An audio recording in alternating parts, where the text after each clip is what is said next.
नमस्कार मित्रांनो, कदम ॲग्रो गोट फार्मिंग या यूट्यूब चॅनलमध्ये आपलं पुन्हा एकदा स्वागत आहे। कशा आहात? मजेत ना?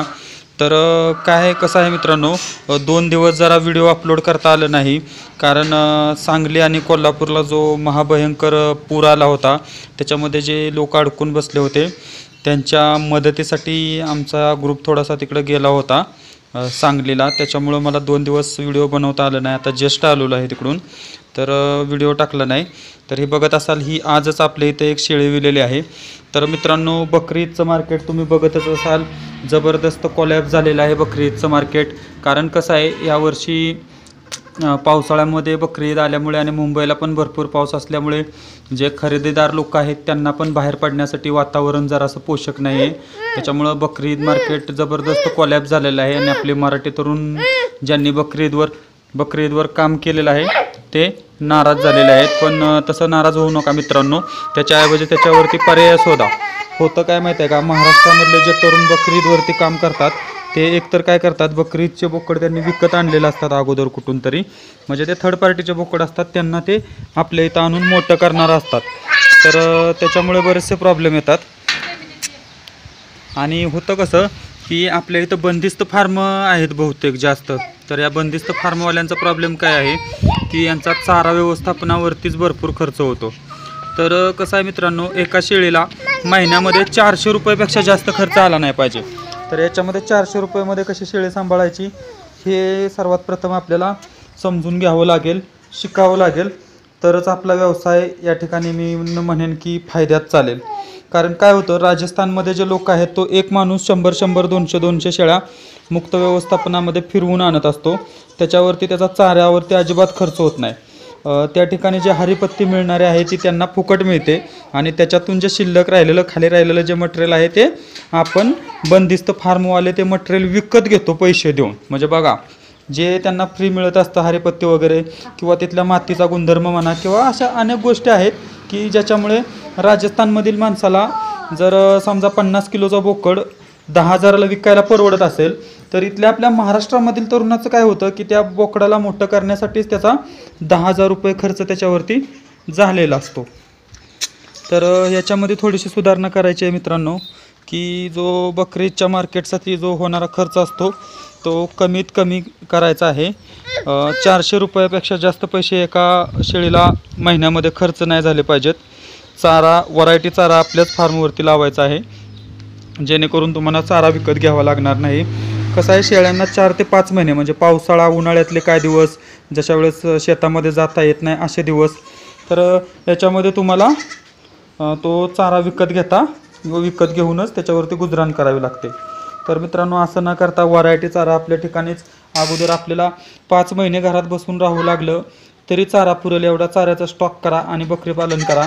तुम्ही कधीच तोट्यात जाणार नाही आणि त्याचे जे फिडिंग आहे त्याच्यावरती खर्च कमी करा।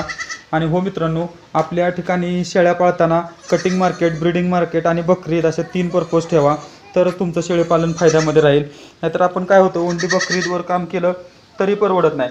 म्हणजे कसं होतं की समजा आपल्या फार्ममध्ये, समजा आता हे माझ्याकडे तुम्ही बघत असाल, ही अशी छोटी छोटी पिल्लं आहेत, तर या पिल्लामधूनच ज्या पिल्लाच्या अंगावरती चांगली चमक आहे, ज्याची वाढीची क्षमता चांगली आहे, मग असे बोकड तुम्ही ज्याची वाढीची क्षमता चांगली आहे, अंगावर चमक आहे, असं जर तुम्हाला कोणी ब्रीडिंगसाठी मागितलं तर ब्रीडिंगला देऊन टाका। आणि त्याच्यातून जे राहिलेले बोकड आहेत, जी करड आहेत, ते तुमचे स्थानिक, आणि त्याच्यातीलच काय माल जो म्हणजे थोडासा म्हणजे खराब नाही, म्हणजे त्यातली त्यात कुपोषित वगैरे राहिलेला, किंवा जो माल ब्रीडिंगसाठी जाऊ शकत नाही, ज्याला बकरी ईदला पण मार्केट भेटू शकत नाही, असा माल तुम्ही मग जो राहिलेला माल आहे तो तुम्ही कटिंगसाठी यूज करता। तर ही थेरी तुम्हीशी जर थोडीशी अवलंबली तर ह्या वर्षी जसं लोकांना नाराजगी आलेली आहे, यावर्षी जसं लोकांचं बकरी ईदमध्ये मार्केट मिळत नाही, तोटा होत आहे, तर तशा या तोट्याला तुम्हाला सामोरं जावं लागणार नाही। आणि हा मात्र शेळीपालन करताना बंदिस्त म्हणजे 100% बंदिस्तच असला पाहिजे असं नाही। आता कसं झालं आहे, जमिनीची संख्या म्हणजे तुकडीकरण झाल्यामुळे सर्वांनाच चारण्यासाठी क्षेत्र नाही, म्हणून शेळ्या बऱ्याचशा लोक बंदिस्तमध्ये करतात। तर असंच करावं असं काही नाही। तर थोडंसं तुमच्या शेडच्या बाहेर, जसं की तुम्ही बघत असाल, या ठिकाणी आमच्या शेड ज्या फार्मच्या बाहेर आहे हे गवत मी मुद्दाम म्हणून काढलं नाही, चांगलं माजून दिलं, राहू दे दादा, बांध तुम्ही, चांगलं माजून दिलेलं आहे। तर हे असं थोडंसं क्षेत्र पडीत ठेवलं आणि आपल्या फार्मच्या बाहेर दरवाजा उघडून त्यांना मोकळं चरायला सोडलं आणि जर आपले 5-10 रुपये चाऱ्यामध्ये जर वाचले तर तो आपला होणारा फायदाच आहे. तर त्याला आपण प्रॉफिटमध्येच मोजणार आहोत. तर तुम्ही असं करा, चाऱ्यावरती खर्च कमी करा, तरच हे शेळीपालन बकरीपालन आपल्याला परवडू शकतं. नाहीतर हा तोट्याचा व्यवसाय झाल्याशिवाय राहणार नाही. आणि मी तुम्हाला अजून एकदा सांगतो, पर शेळी एका शेळीमागं महिन्याला 400 रुपयापेक्षा जास्त खर्च होता कामा नये. ज्या शेळीपालकाचा एका शेळीवरती 400 रुपयापेक्षा जास्त महिन्याला खर्च झाला तर त्याचं शेळीपालन तोट्यात आल्याशिवाय राहणार नाही. तर हा निष्कर्ष म्हणजे आमचा पूर्ण अभ्यासांती आज 1990 सालापासून आम्ही शेळीपालनामध्ये आहे.